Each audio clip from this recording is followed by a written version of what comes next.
Bismillahirrahmanirrahim. Assalamualaikum warahmatullahi wabarakatuh. Alhamdulillah wassalatu wassalamu ala Rasulillah nabiyina Muhammadin wa ala alihi wa sahbihi ajma'in amma ba'd. Kaifa halukum? Anak-anakku sekalian di kelas 3A, barakallahu fikum. Bagaimana kabarnya? Semoga senantiasa dalam keadaan sehat ya. Dan senantiasa terus istiqomah dalam belajar, dalam ibadah ya. Nah, pada hari ini kita akan melanjutkan kembali pelajaran kita di tema 6 atau tema 3F, subtema ketiga pembelajaran 3 dan 4. Silakan dibuka bukunya ya, halaman 74. Nah, kita kemarin sudah membaca halaman 74 tentang pelestarian sumber daya alam ya. Sumber daya alam atau kita singkat SDA ya. Nah, SDA ini apa saja Ustadz? Contohnya seperti air, udara, tanah ya. Itu semua termasuk sumber daya alam ya. Nah, di alam terdapat berbagai sumber energi. Ada sumber energi yang dapat diperbaharui, ada juga sumber energi yang tidak dapat diperbaharui. Nah, kedua sumber energi tersebut dapat dimanfaatkan untuk memenuhi kebutuhan manusia. Alam perlu dimanfaatkan atau dilestarikan secara bijaksana ya. Nah, kita akan membaca ya di teks halaman 74. Air, udara, dan tanah merupakan kekayaan alam, anugerah dari Allah Subhanahu wa taala. Manusia dapat memanfaatkan kekayaan alam tersebut untuk memenuhi kebutuhannya sehari-hari. Namun, alam dapat rusak jika tidak dimanfaatkan dengan bijaksana. Air adalah sumber kehidupan. Manfaat air bagi manusia sangatlah besar. Manusia memanfaatkan air untuk memenuhi berbagai kebutuhannya seperti minum, mandi, dan mencuci. Aliran air dapat dimanfaatkan untuk menghasilkan energi listrik pada pembangkit listrik. Ada banyak loh sumber air di bumi, namun kini sudah banyak sumber air yang tercemar. Nah, ini anak-anakku sekalian ya. Oleh karena itu, kita harus melestarikan sumber air yang ada. Cara untuk melestarikan sumber air besi adalah dengan tidak mencemarinya. Kita juga dapat menanam pohon untuk menambah cadangan air tanah. Nah, selain air apa aja nih? Nah, ada udara. Udara itu apa? Ya, udara merupakan unsur penting bagi kehidupan. Setiap makhluk hidup bernafas, menghirup oksigen yang terkandung di udara. Udara yang tercemar karena polusi, debu, dan asap dapat membahayakan kesehatan. Upaya yang dapat dilakukan untuk menjaga agar udara tetap bersih dan sehat antara lain dengan melakukan penanam pohon ya. Kita menanam pohon ini supaya udaranya tetap bersih dan sehat ya. Selain itu sebaiknya kita tidak membakar sampah dan mengurangi penggunaan kendaraan bermotor untuk mengurangi polusi. Nah, teman sekalian ya, jika kita melihat ada pembakaran sampah yaitu merupakan contoh dari pencemaran polusi ya. Nah, kemudian kita nih kalau dekat rumah, kita mau sekolah atau kita mau ngaji, ya, kalau memang lokasinya dekat, kita mendingan naik sepeda ya. Kita naik sepeda atau berjalan kaki ya, supaya tadi mengurangi penggunaan kendaraan bermotor untuk mengurangi polusi ya. Nah, kemudian tanah juga tidak kalah penting dari air dan udara. Tanah dapat rusak karena tercemar. Tanah yang sudah tercemar kesuburannya akan berkurang. Tumbuhan tidak dapat tumbuh dengan baik jika tanah tidak subur. Cara untuk menjaga kesuburan tanah antara lain dengan menggunakan pupuk alami, yaitu dari pupuk kompos atau pupuk kandang. Nah, selain itu, sebaiknya tidak membuang sampah sembarangan. Nah, siapa nih yang masih membuang sampah sembarangan? Nah, dikurangin ya, atau jangan sampai kita membuang sampah sembarangan karena tadi akan menjadi pencemaran polusi ya. Nanti lagi-lagi kita kan juga akan mencium aromanya ya. Jadi kita merugikan kita sendiri ya kalau kita membuang sampah sembarangan. Dan banyak dampak-dampaknya seperti banjir dan sebagainya. Nah, oke. Dari kalimat-kalimat tadi ya silakan kalian lihat halaman 75 ya.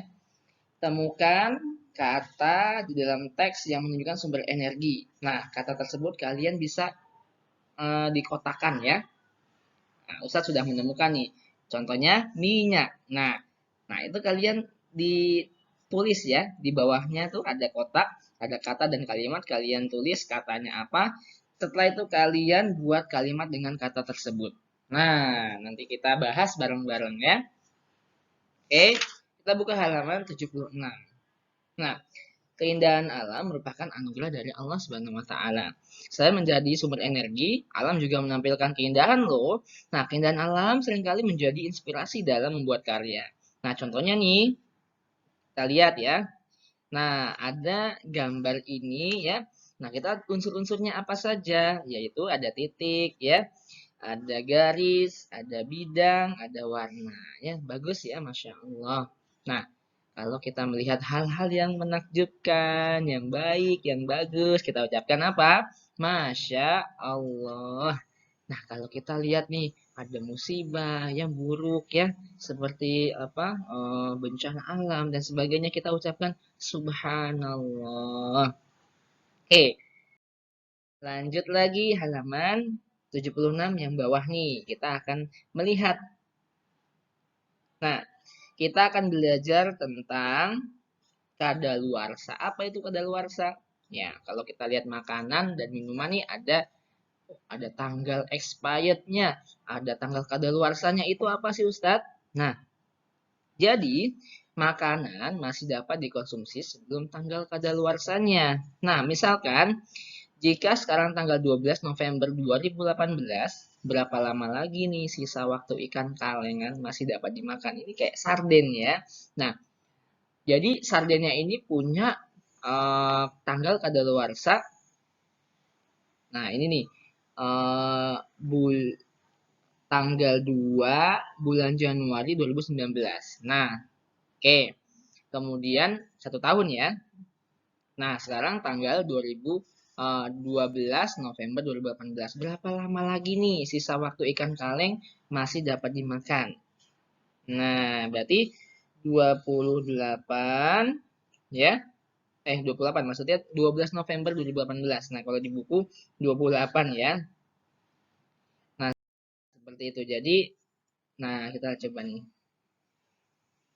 Nah, tanggal 2 bulan 1 tahun 2019, 2 Januari 19 ya. Nah, kita lihat November terdiri dari 30 hari. Bulan November tersisa 30 dikurang 12 ya, sama dengan 18. Nah, kalau Desember terdiri atas 31 hari. Kalau Januari tersisa 1 hari sebelum tanggal 2 Januari. Nah, sisa waktu konsumsi untuk ikan kalingan tadi yaitu 18 tambah 31 tambah 1 ya. Jadi totalnya nih kita bisa makan selama 50 hari ya. Oke, sudah paham ya? Nah, jadi kan tadi tanggal 12 November 2018. Nah, batasnya nih sampai tanggal 1 bulan 1 2019. Maksudnya tanggal 1 bulan Januari ya. Nah, jadi jangan pas saat tanggal 2-nya ya. Oke. Nah, caranya di halaman ke-77. Nah, coba lihat yang paling bawah sekarang coba tentukan lama waktu sampai hari ulang tahunmu datang. Tanggalnya hari ini ya, misalkan tanggal 24 Februari 2022. Nah, ulang tahunku tanggal berapa? Nah, lama waktu sampai hari ulang tahunku adalah berapa hari misalkan ya. Berarti ini kita nah, jadi tinggal dihitung saja ya. Sekarang tanggal berapa, ulang tahunnya tanggal berapa. Jadi tinggal dihitung berapa lama ya waktu sampai hari ulang tahun kalian. Nah, ditulis di halaman 77.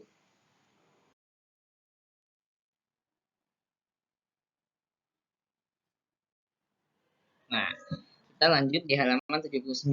Nah, ada gambar apa itu? Ya, ada mobil, motornya di jalanan umum ya. Nah, semua kendaraan bermotor memerlukan bahan bakar agar dapat digunakan.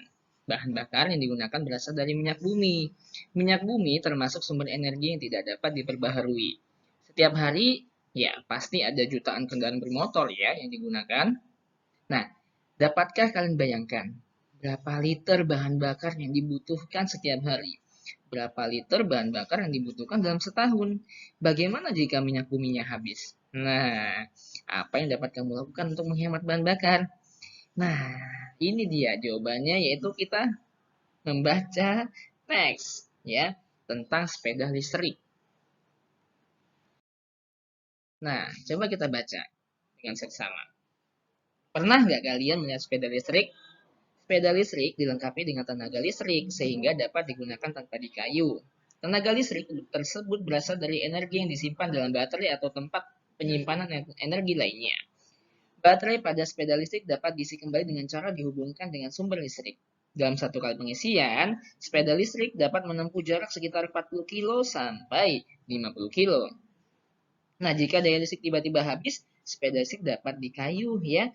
Jadi bisa tetap digunakan dengan cara dikayu, digoes begitu ya. Jadi dia memakai simpanan listrik. Kalau habis, dia bisa digoes. Nah, kemudian halaman berikutnya halaman 80, sepeda listrik dapat menjadi pilihan alat transportasi yang aman dan praktis ketika melewati jalan yang menanjak.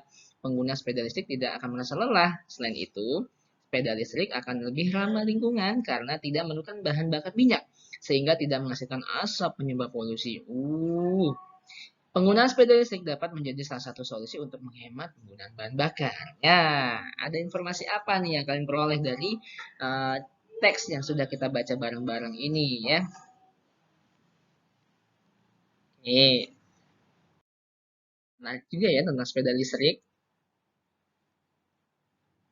Nah, kita lanjut lagi ke halaman 81. Menghemat energi merupakan salah satu cara untuk menjaga kelestarian sumber energi. Menjaga kelestarian energi adalah kewajiban kita bersama. Nah, kita lihat di sini ya. Ada sekumpulan ya, ada keluarganya Nina ya, ada Deli, Lani ya. Nah, mereka berjalan kaki menuju sekolah ya. Kemudian ada gambar juga nih ya. Nina, Deli, dan Lani ini sedang menanam pohon. Ya, ini cara untuk menjaga kelestarian sumber energi anak-anak sekalian ya. Nah, ini adalah kewajiban mereka sebagai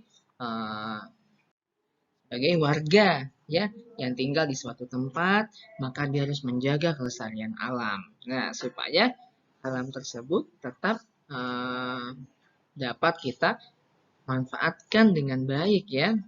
Coba nih kalau kalian misalkan kita jarang untuk atau bahkan kita tidak pernah menanam pohon, kemudian kita